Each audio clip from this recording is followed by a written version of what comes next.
এর বিনিময়ে অর্জিত সবুজ এবং লাল সূর্যখচিত পতাকা, সেটি কিন্তু নাম্বার ওয়ান সাকিব আল হাসানের জন্য। সবার উপরে যে নামটি, সেই নামটি সাকিব আল হাসান।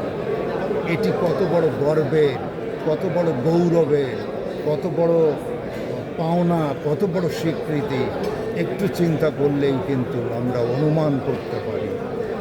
হতে পারে পলিটিক্যালি কেউ কোনো দল করে, সেসব বিতর্কে আমি যাব না, ওগুলো নিয়ে আমি কথা বলবো না।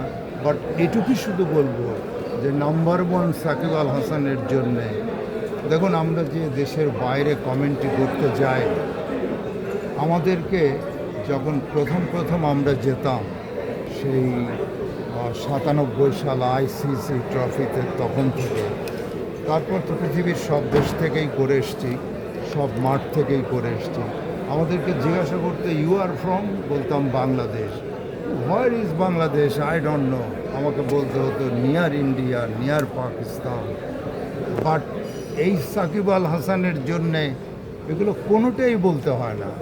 যদি বাংলাদেশ বলি তাহলে বলে number one Shakib Al Hasan. Even though আপনার মহিলারা পর্যন্ত, তাকে নিয়ে গর্ব করতেই হবে, না করার কোনো সুযোগ নেই। এবং অন্যান্য যারা, ডেফিনেটলি